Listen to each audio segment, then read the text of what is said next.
My name is Bob Stewart, the community evangelist here at ActiveRain. You can find me on Twitter at ActiveBob if you want to trash me, bash me, tell me how ridiculously good looking I am. Whatever it is, you can find me on Twitter at ActiveBob.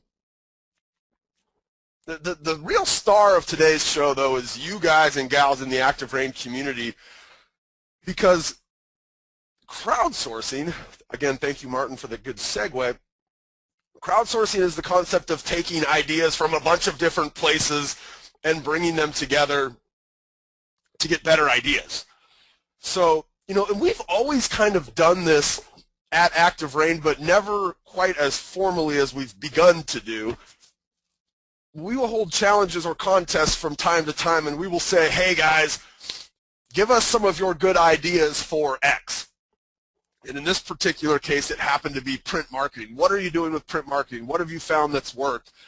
And so out of that, we had about 140 blog posts, 130 blog posts, somewhere in that range. So last week, I had the distinct pleasure of sitting down and going through all 130 of those blog posts and pulling out really what I hope will be some of the best content. And there was a lot of really good content, and it's hard to kind of parse that down and get 10 or 15 pieces that really kind of stick out. But to the best of my ability, we've done that. So at the end of the call today, I'll direct you guys to kind of what's going to be the next crowdsourcing idea that we have. And again, these are just opportunities for you guys to share and to learn from your peers on ActiveRain. And that's really, at the ActiveRain over the years has become this thing where you can write content and it ranks in the search engines, but in its onset, in the very beginning, it was really a community based on allowing agents to interact with one another and share good ideas for things that were working with them, all across the country. So that's what crowdsourcing is, Martin, and let's jump in here now and talk about print marketing. So does this stuff really work still? And it was funny going through a lot of the posts. There was a fair number of the posts that were really a reflection on what I used to do with print marketing, and a number of people kind of admitted to, when the market got soft, I got away from doing this, and it was maybe just certain things had to be cut from the budget, and the marketing or portions of the marketing was the first thing. But luckily, there was still a large contingent of people that, affirmed that this stuff still works today. And you're going to see and hear from some of those folks across the board. One of the things that's kind of challenging with print marketing is it can become a little bit tough to kind of track this stuff. And so, we'll talk a little bit today about some of the ways you might be able to track these things, but, consider things like, unique phone numbers on marketing pieces. And I'm sure that once, if you're at a level like Barbara, I would have to guess that you get to a point where you start to realize, okay, here's where every piece of my business is coming from, and then that may be done through some things like, unique Google voice phone numbers or something where you can really get a sense for, okay, I just sent 1,000 mailers out, like what was the result of this thing? So here's kind of the rub on print marketing and how it relates to generating leads for your business, because we all know that this stat just continues to grow. I think the last NAR survey was like 85% of people go online to find listings. Well, so that still means there's a little segment of the market, 15%, let's say, that don't start their search for homes online. But one of the things that came out of the 2012 NAR survey, and I was actually shocked by this, is only 3% of sellers said that they found the agents they were going to use to sell their house through a website. And I literally had to look at the chart, and I stared at that number, and I thought, are you kidding me? Only 3% of sellers reported in the 2012 NAR survey of buyers and sellers that they've used a website to find the agent that they wanted to sell their house. And so when you go in and you start to really dive into those numbers, what you see is print actually is higher than website, but it was only at like 4% where they reported print marketing. Like I picked up a piece of mail at my house, and that was the reason that I called the seller. Print marketing was only 4%, but when you look at some of the other little, and really there was two major ones, okay? The first major one was a referral, and it was like 38% of people selected their agent based on a referral. And then the next one was 13%, and that was my past agent. I used the agent that sold me the house. So that's 51%. The other 50%, essentially, there was nothing that was above 4 or 5%. So there was, I drove by the sign was 4%. There was a piece of mail was 4%. There was a bunch of like relocation. My job set me up with it was 4 or 5%. There was a bunch of kind of 4 and 5%ers. But I think if you look at, and if you look at like what some of you guys even said you're doing, you said, well, I'm doing newsletters. If you look at some of those things, and really a lot of the print marketing that we do, it's not just designed to pick up that new seller, right? That 4 or 5% of people who said, well, I listed because I saw something in the mail from them. It's really designed at enhancing, first off, those people that you already sold something to, right? And continuing to remind them that you're in the business so that when they get ready to sell their own house, they do it with you. But it's also about reminding everybody out there, right, or anyone that you can connect to, and it might be in your farm, it might be your past sellers, it might be your sphere, that you're worthy of being referred to. And so that direct mail, or print marketing, as we're going to kind of define it a little bit more broad than direct mail, can really help that, that 38% of people who said, I picked my agent because I was referred to them. Right? Obviously, some of the things we're going to talk about will hit on, like, I'm going to talk about signs, we're going to talk about flyers, and these were some of the things that were at 4 and 5%. I picked my listing agent because I saw their sign in my neighborhood all the time. So we all use these, and there's a couple of things that it was, in going through these posts, it's always exciting for me to look at kind of how people think about this stuff and the different ways, and you get somebody like Barbara Tadaro who's just an absolute beast with print marketing, with direct mail, and she's doing postcards. And if you follow her blog, and I'll point you guys to her blog in a little while, she's talking about what she's doing all the time in her blog, right? So writing a post like this for her was almost second nature, but a lot of people took some different approaches to it, and there was a few things that got said that I thought was worth mentioning in terms of print marketing, because if you think of print marketing in its broadest terms, it's really, I consider it everything offline, right? All of the kind of visual cues and marketing opportunities that we have offline. So the first one is going to be our signs. And from that NAR survey, and if you guys have never went over the National Association of Realtors yearly buyer and seller survey, I would encourage you to do it, because every year there's just, to me, there's some really interesting statistics that come out of there. And in 2012, 53% of people that bought a house said that they used a sign as a part of the information gathering process.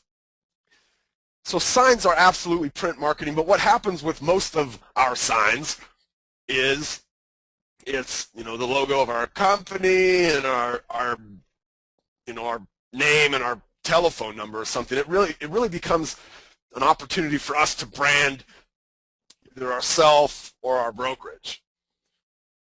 So Anita, in her blog posts, and you guys will get access to all of these blog posts at the end of the call. We will give you a link where you can download my slides, and when you download my slides, you'll be able to click on each link and go in and kind of read the full, exactly what, in this case, Anita is talking about as it relates to her signs.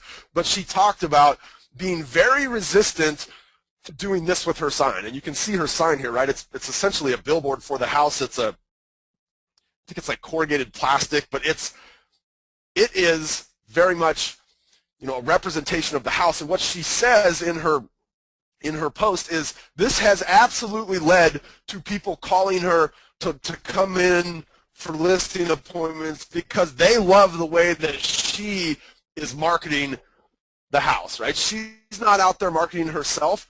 Sellers see this sort of thing and they get excited, right? They think, ooh, there's somebody that, like, I want that sign in front of my house. I don't want the same sign that's on every other house in this market with Remax or Keller Williams or Coldwell Banker, you know, as the primary thing, right? I want my house to be marketed. So this is a great example of signs as print marketing. And in Anita's post, she talks a little bit about her decision to do this and kind of the results of using this. Your flyers then are also print marketing. And, you know, I actually went out, I was out last week, and I was driving around, and it's so funny for me because so I'm 35 years old. I'm kind of on the cut of you know, grew up with computers, which I didn't, but, you know, very much as an adult have really gotten into computers, and for anything, I Google it, okay? I probably use Google 30, 40, 50 times a day, a lot, depending on my day. But I was out looking at houses last week, and I was driving around. Like, it was an area I wasn't that familiar with, so I went and I started driving around, and I was picking up flyers. Okay, it's kind of weird to me, but when I would get to a house that didn't have a flyer, it drove me nuts. Like, and so what did I do? Because my primary research tool at that point was the flyer. So, and it was kind of a pain, but then I'd get my phone out, I'd go to my app, right? I'd pull Zillow up, and then I'd look and try to get a sense for what the house was. This is an idea here in terms of your flyer being print marketing that Debbie Reynolds talks about in her blog post. And the flyer we're actually looking at, this is the back of a flyer, and this is from Ben Kinney, and Ben's a good friend of mine. He's a mega agent, 500 deals a year, big team. He does this, and Debbie in her blog post talks about doing this with her flyer, where she will put other listings on the back of her flyer, and these might be listings from her office. In Ben's case, it's listings from his team because his team carries a high enough volume of listings. But the idea is when somebody picks a flyer up, right, and they're not necessarily, like, let's say they pick the flyer up and they go, oh, geez, $525,000, ooh, that's way out of my price range. There's something else there on the flyer for them then. Okay, and for me, who was driving around in an area that I wasn't really familiar with, but I was just kind of trying to get a sense of the neighborhoods that were in this town, you know, what some of the different price points were as you got a little bit further away from the water. This would have been an awesome tool for me, because then I could have been like, oh, okay, let's see, like, I want to go see this house. Like, I want to drive, okay, so this one's a little bit more in my price range. Like, where could I find this house? It's just a great kind of additional marketing, additional print marketing opportunity that all of us could take advantage of. You guys all have, well, I shouldn't say you all.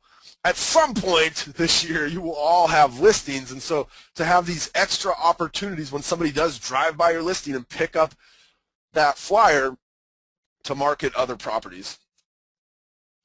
The third thing that we all kind of have, but we don't necessarily think of as print marketing, would be your business cards. And there's two blog posts here. The one from Kathy, she gives some really good ideas for what she does with her business cards. So she has her traditional business card, but then she will also go in, like, for a listing, and she will make a set of 50 business cards for the listing, or she's got some business cards made up for her Facebook page.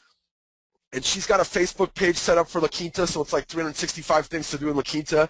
And she gets about 10 to 15 new people every week who will like her Facebook page, which is now a chance for her to continue to market to those people moving forward. But a lot of those folks come from a business card that she hands out, that on one side is kind of her traditional business card, but on the back is, you know, an invitation to sign up on their Facebook page. And she gives a couple of good ideas in her blog post about ways that she uses business cards. And in her case, she talks about Vistaprints as a really cheap way where she can get, you know, 250 business cards for, I think it's $50 or something. And so she'll do those for her listing, or she's always got some tucked away for her Facebook page, and kind of depending on the situation or the scenario, she'll hand out one or the other, or she'll give the ones from her listing to her sellers. Right? These just become additional little tools where the seller walks away and they think, man, Kathy, that was awesome. Like, none of my friends who listed their house had business cards to hand out for their listing. I put Moo up there because I love Moo's business cards. Probably once a quarter, I will order I'll just go into Moo, and they've got all these pre-done designs that are really cool. They're way cooler than anything I could have come up with, and I will get new business cards for myself, and they're cheap. A lot of times if you go to like a conference or something, Moo will partner with the conferences and give you 50 free business cards. So I'm always picking up new Moo business cards. I like them. They're cool and they pop. They're very, they're not your traditional just logo, face. They've got good colors, and they just do a good job. Now, in Richie's post about business cards, this is one of the best posts I've ever read about the design of your business card. Now, he doesn't take you through and say this is what it should look like, but his post, if you are thinking about redesigning your business card, I implore you to read Richie's post. It's just a very good, thoughtful post about what mindset you want to be in when you set out to design your business card. But again, this is a print opportunity that you guys, could be taking advantage of almost every single day. So let's get into what we really think of as print marketing. And when I think of print marketing, I don't necessarily think of those other things that we talked about. And you guys are kind of in the same boat as me, I think, because when I asked you if you're using print marketing, some of you said no, but I know you have a business card, right? And then most of you guys that actually answered said something along the lines of, I'm sending some kinds of postcards, or I'm sending a newsletter, or I'm sending something in the mail. So that's what most people in the challenge and from the crowdsourced posts that we went to, that's where most people were kind of focused. So let's talk about some of the concepts and then just some of the things that came out of these blog posts. And the first one, and we saw this across, I picked Chris Ann's out here. It was a good post. She talked about how she's been using this same strategy since she got into the business. It was 7 or 8 years ago or 6 years ago. In every single person that said, I'm having some success or I'm having success with direct mail marketing, the overwhelming theme was consistency. And it's funny because in a lot of the folks even that said, oh, well, I've tried this and it didn't really work for me, a lot of them were actually willing to admit that consistency was probably the issue, right? So, yeah, I did this for a couple of months and it didn't work. I was told that it usually takes 6 to 8 months, and I saw some posts in there, and there's some people that have been coached. There was actually a coach that wrote about one of these, and they talked about, somewhere in that 6 to 8 month range is what you should expect to put forward on a direct mail marketing campaign before you're ever going to see any kind of results out of that.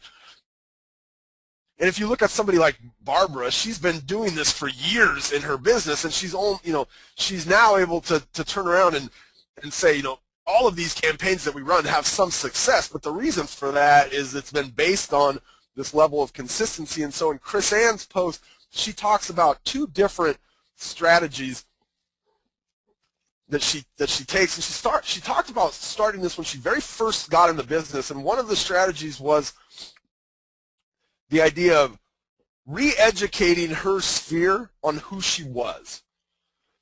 And she had come from a different background where I think she said that she used to sell like online marketing, and so she wanted to let her sphere know that she was now into real estate, and so she started to create this newsletter, and I think she did it quarterly, and she still today keeps that same frequency where she would send something out to her sphere, letting them know, who she is and what she does. And go in and read her blog post, and again, you'll get access to all these posts at the end.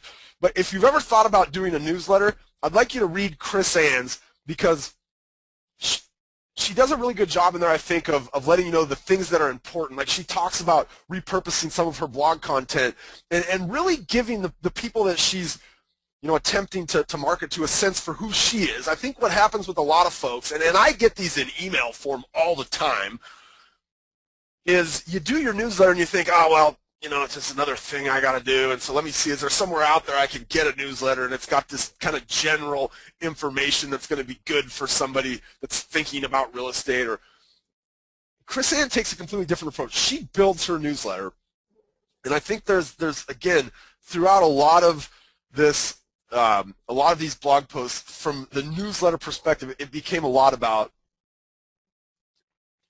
they built their own stuff, right? They used content out of their blog. It wasn't like they were creating these newsletters from scratch, because a lot of these people have been blogging. They had the content there, and then it just became a matter of putting something together that was actually going to be of value to the people receiving it.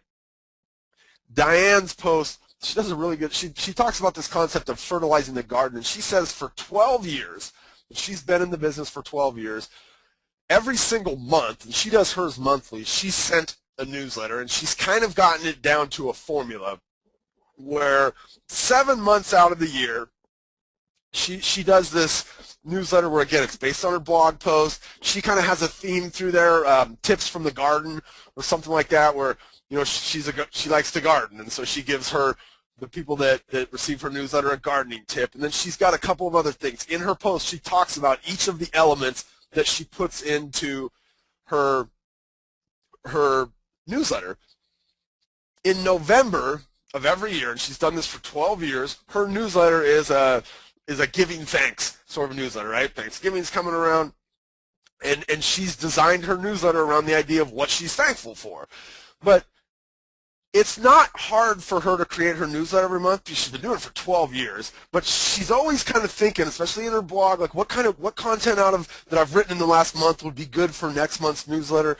And she really lays out in her blog post how she does that. Now, what she says in this post is essentially she sends her newsletter, it only goes out to like 250 people, but those 250 people, and now again, think back to that 38% of sellers found their agent on a referral from a friend. Her business, she says, is built on the back of this newsletter. But she's been doing it consistently for 12 years, right? So we have to start somewhere. And for most of us, if we're starting today, from what I read in these posts, you know, it's going to be 6 or 8 months before you start to see some return from that. Now, there's some ways that you can maybe up that cycle a little bit and not be sitting back and waiting 6 to 8 months. And Rick, in his post, he wrote about knowing your farm. And this was a theme that was very consistent throughout a lot of the folks who wrote and were saying, hey, I've had success with direct mail marketing, was this concept of knowing your farm. So Rick talked in his post about, look, if you're going to farm an area and you're going to send direct mail marketing into an area, you need to really know that farm. And one of the things that he talks about is the turnover. And so he says, you know, hey, if I have a development that's 50 or 500 homes, you know, I'm looking for something where there's about a turnover of 10%. You know, I don't want to try to be farming into a neighborhood where it very rarely sells, right? Because, you know, if there is 50 homes a year that are going on the market and he can even get 10% of that, you know, through his direct mail marketing campaigns, that's a pretty, you know, 5 listings a year, he'll probably take that. Right, obviously from the different approaches, he's going to be knocking on the doors and getting to know the neighbors and getting involved.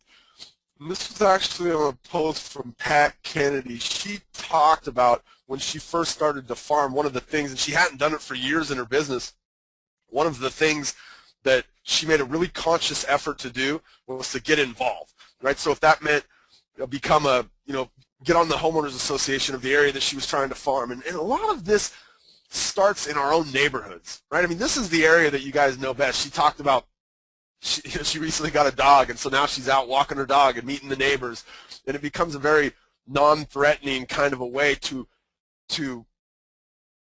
accentuate the direct mail marketing stuff that she's doing in the community, because these people are starting to get familiar with her face. In fact, there was a Hobbs-Herder study that was done. This was done years ago. The Hobbs-Herder does marketing pieces for real estate agents, and their study looked at a particular neighborhood, and they went into this neighborhood and they said, who is the neighborhood expert for listing houses in this neighborhood? And there was no clear favorite. In fact, most people couldn't even name a real estate agent who listed houses in their neighborhood. And then over the next 8 months, Hobbs-Herder sent a postcard campaign into this neighborhood with a fake agent. And 8 months later, like 60% of the people were able to name that agent at that point. Now that wasn't even a real person, right? If this person's reinforcing that with touches,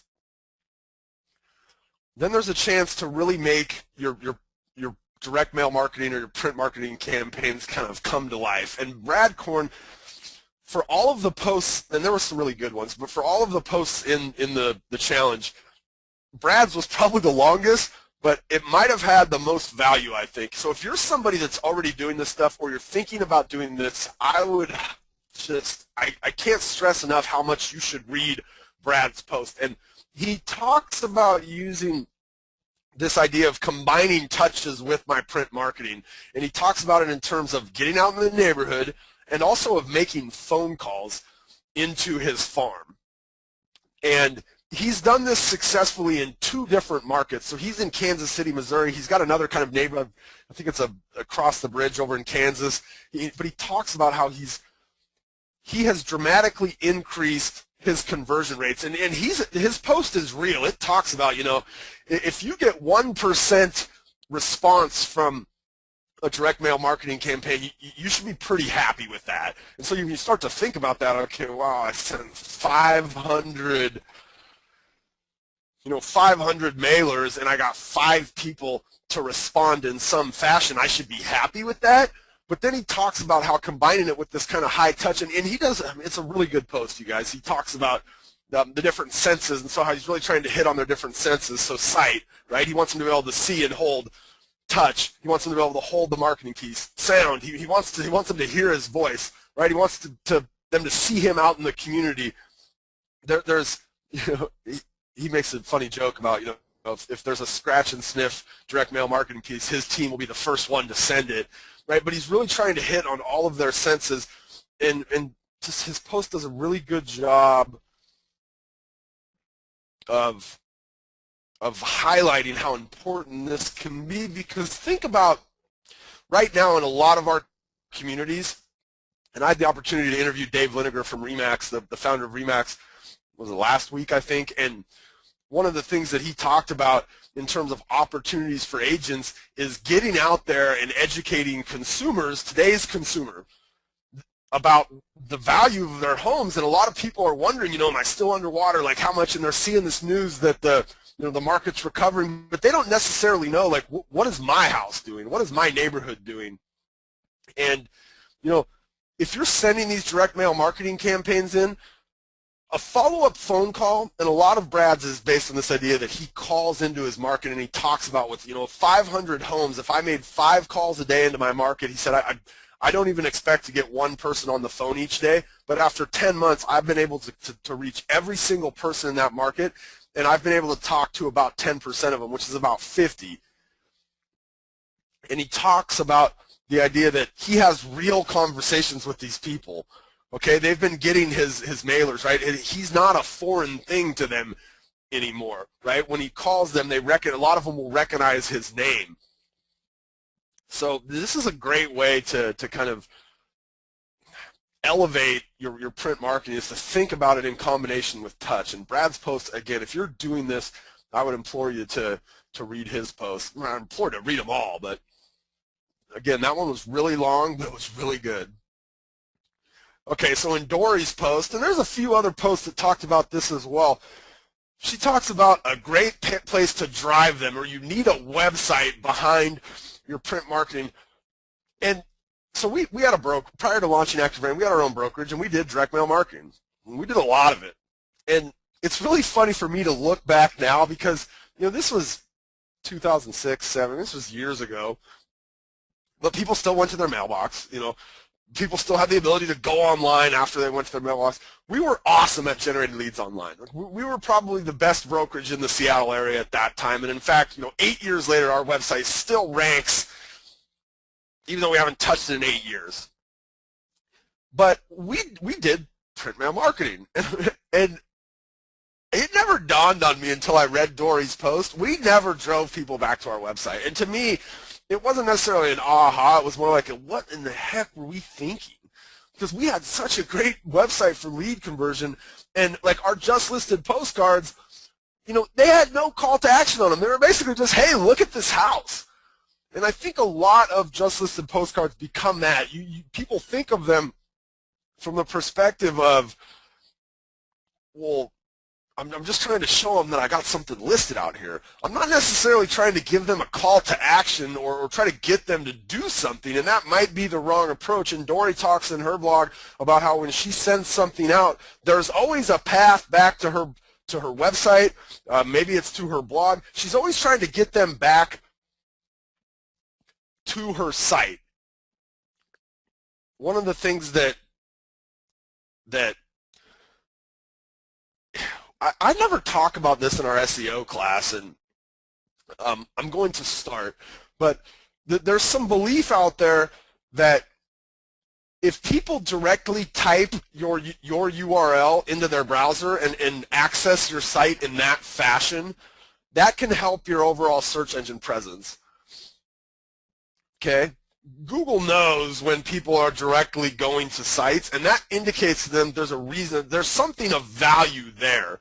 So having, calls to action on your print marketing pieces that drive people to places on your website is a really good idea. Like if you're sending out a postcard that talks about, getting a valuation for their house, like, are you still underwater? Probably not, right? Get a free home valuation. Like a lot of us are going to do a phone call or put a phone number on there for sure, but we want to make sure we've got a place like on our website, like a sell tab where we can drive them back to if they just want to do it online, right? They don't want to talk to us on the phone. So in Dory's piece, she talks a lot about kind of how her website is the backbone for a lot of the print marketing that she does.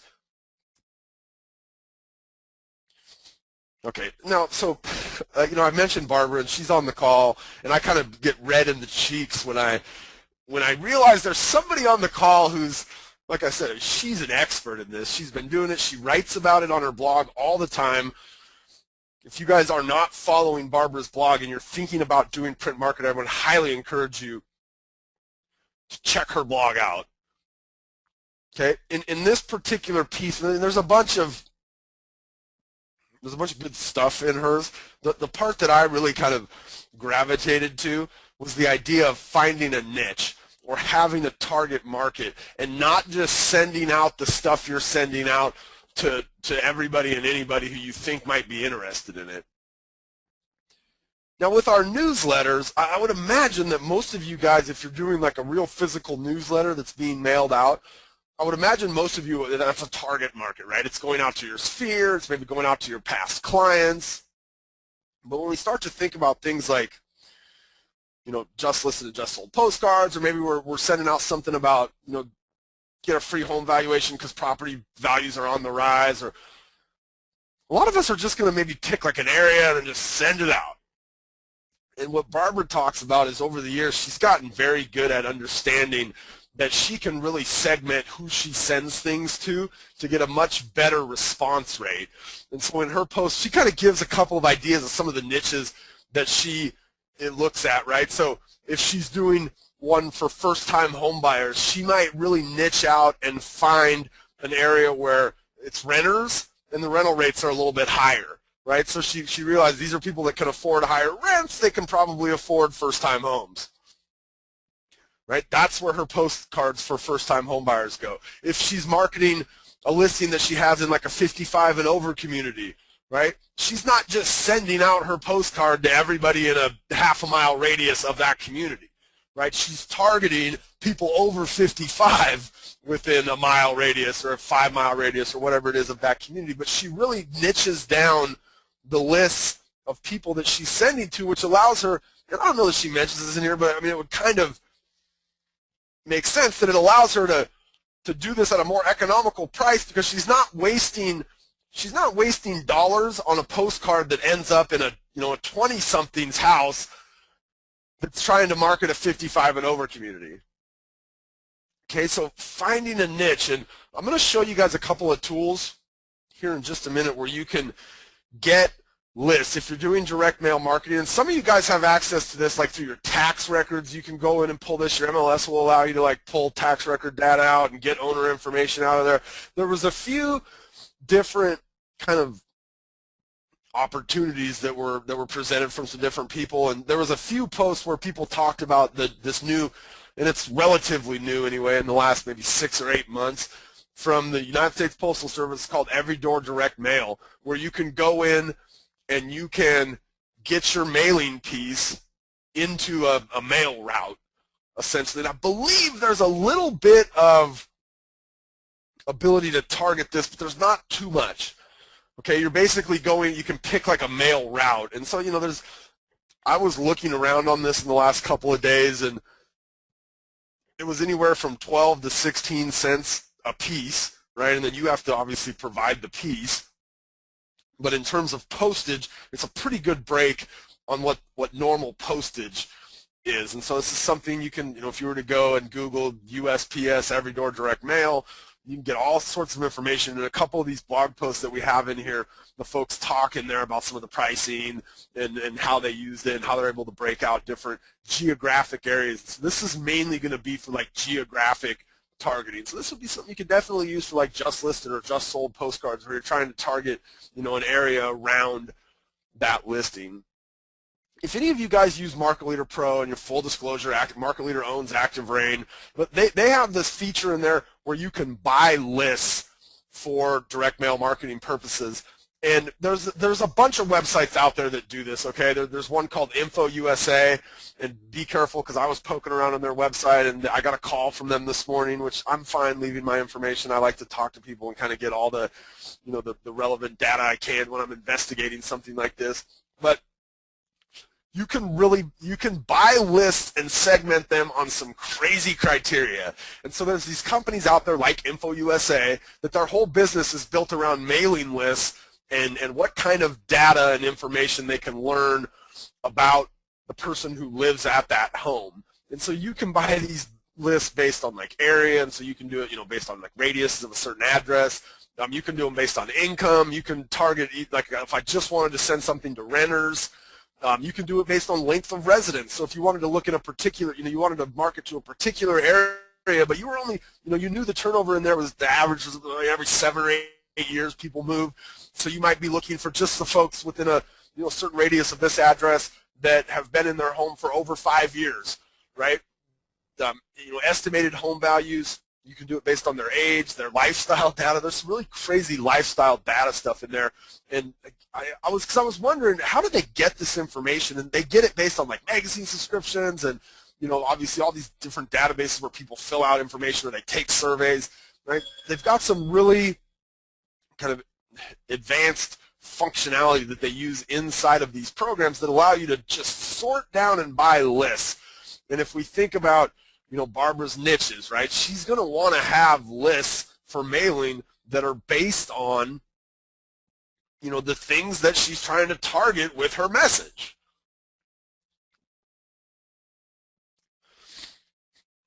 So what kinds of things should you send? So we talked about, we've talked about just listed and just sold postcards.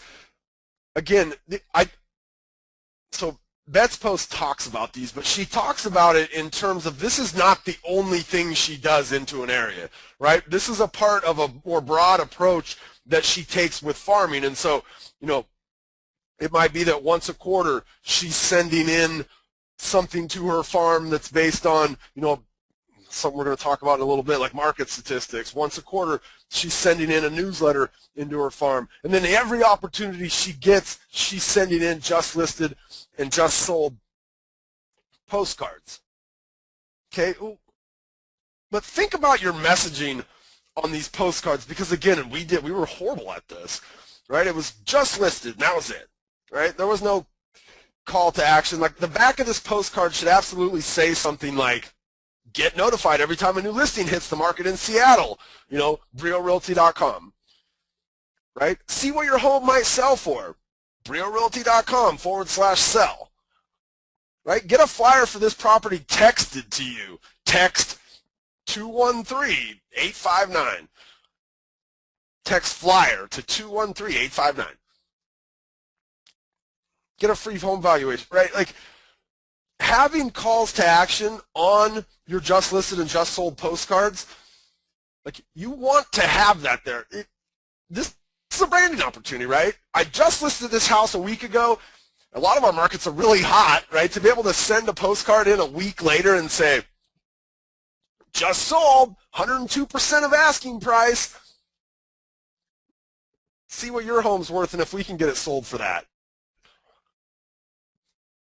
Right? So really think about those kind of calls to action in there, and that takes these types of things like just listed and just sold postcards, and it elevates them and really gives somebody a reason to say, hold on, wow, wait, things are selling for more than asking price in my neighborhood now, right? What? The house down the street sold for that?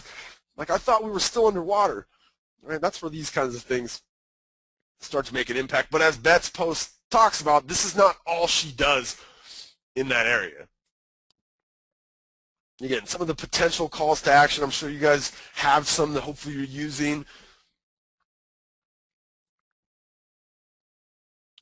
Market statistics and recent sales, and again, I mentioned Dave Liniger, but you know, he talked about how there's just every month, especially this year, every month, and this will happen, this will continue into next year, there are people that are coming out from underwater and are now able to sell. And a lot of these people, right, when you're somebody who's underwater, you may be thinking about, gosh, prices are so good, interest rates are so low, you know, we just had the new baby, but man, we're underwater.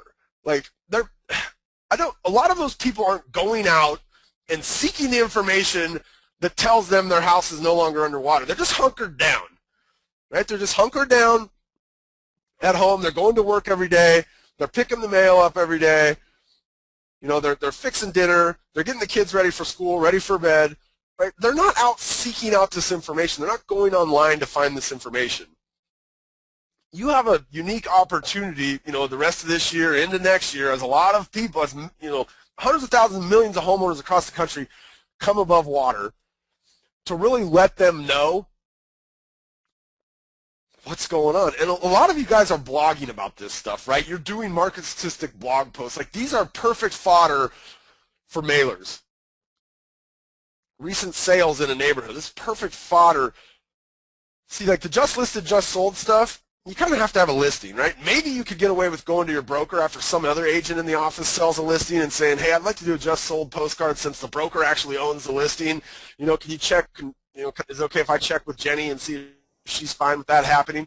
But this stuff, you don't have to have had a listing there. Those don't have to be your recent sales. They're just the recent sales, right? Market statistics are something that we should all know how to put these things together. We should all know how to put our own spin, right? And my little star down there becomes, make sure it highlights your expertise. Make sure that you can tell them, like, you know, you can not just give them the days on market, right?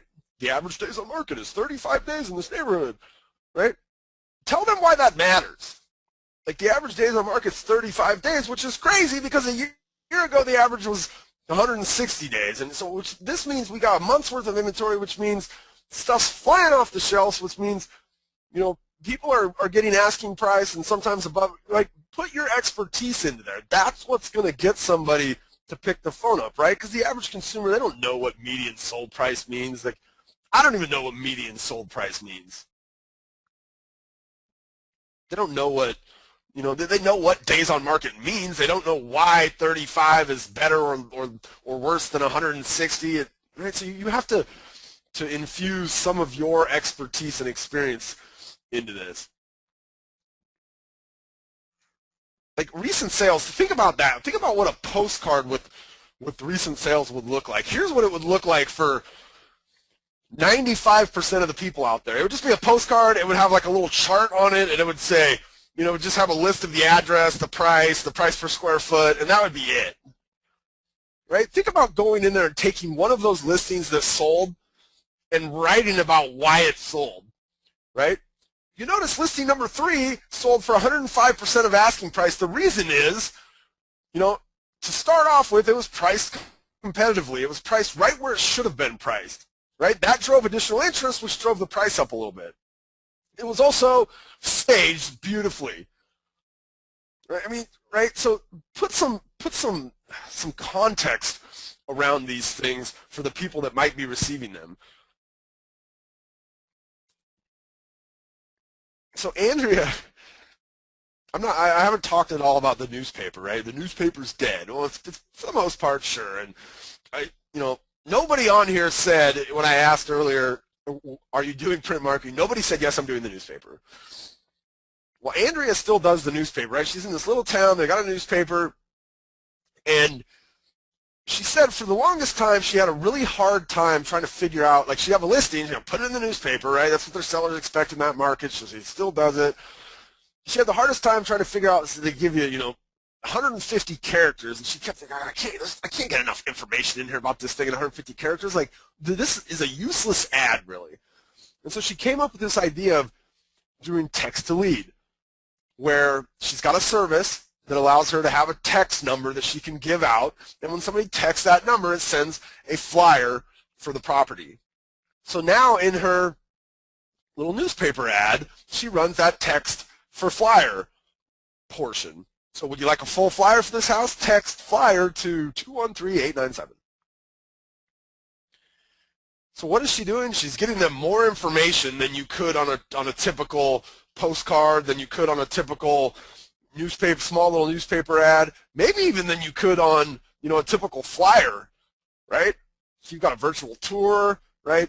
Text for a virtual tour. She talks about how this idea has really kind of opened her eyes, like, wow, where can I use this text to lead? And I'm still shocked that more people don't use this sort of thing on signs. Right? Like, you could have your flyer box there, but a lot of people would rather not take the flyer. I'm not one of those, by the way. I'd rather have the flyer. I don't know why. But a lot of people would rather just text, even if the flyer's there. But what happens most of the time, and if you guys have driven around, like, it was maddening, right? 2/3 of the places I drove by had flyer boxes and no flyer. And none of them had text to lead.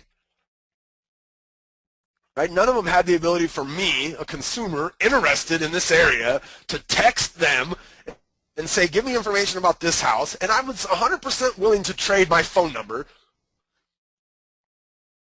for that information. Now, I would have expected that the response to me, like, the initial response is the flyer coming back to me, right? It comes back right away. I probably would have expected that text be the way that person communicate with me. Like, if they had followed up and said, hey, Bob, are you in the area? Like, would you like to take a look at the inside? Like, I very well may have said yes, because I am, and I was.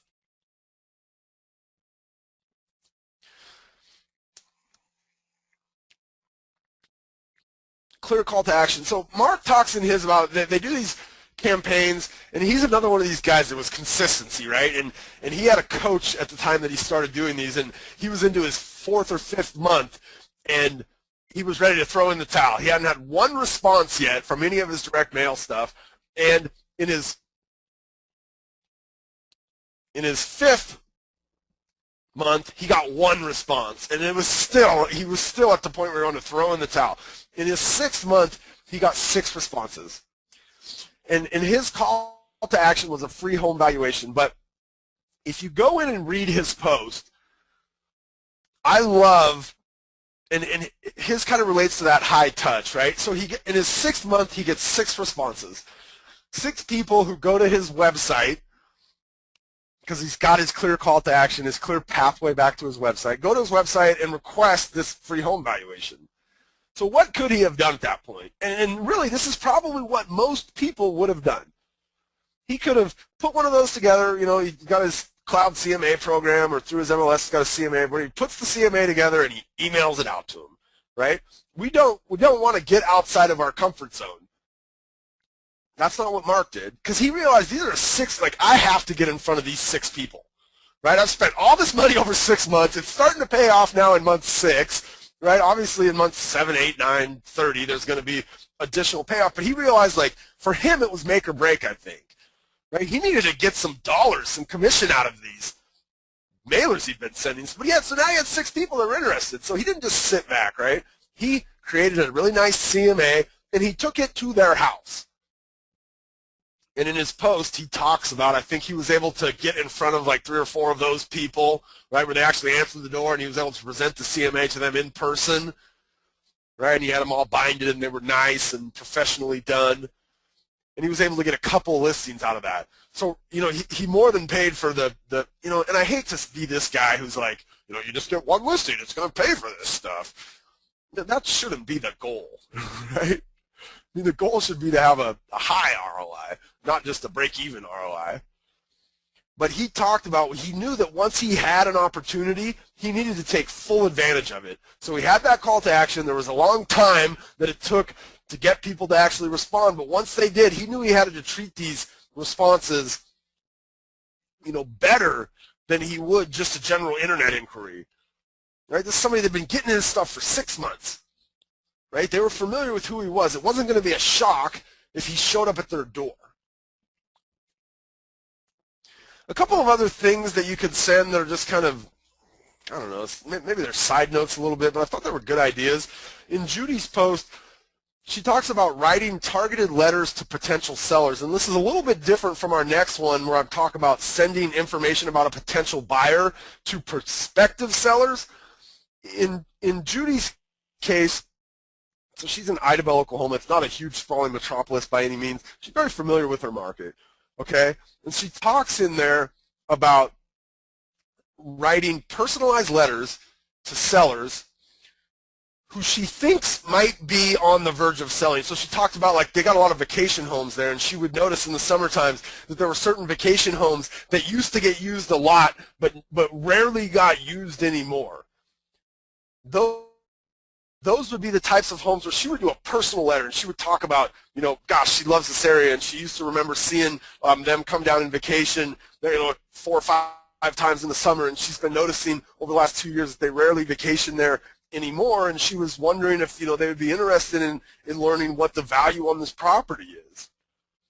Right? These are one-off sorts of cases where she just, or there's maybe a home that's not in foreclosure, but the yard's not very kept up. It doesn't look like anybody's living there very much. Like, there's these opportunities all across our markets where one letter, right, one very highly targeted letter could potentially reap rewards. And Judy would talks in her blog post about, you know, these people would contact her, and it'd be years later, a year later, and they would contact her, and when she'd go there, they would have this letter. You know, they would produce the letter and be like, man, you know, the time wasn't right last year, but this year it's right. We really appreciated you know, noticing that we weren't around anymore.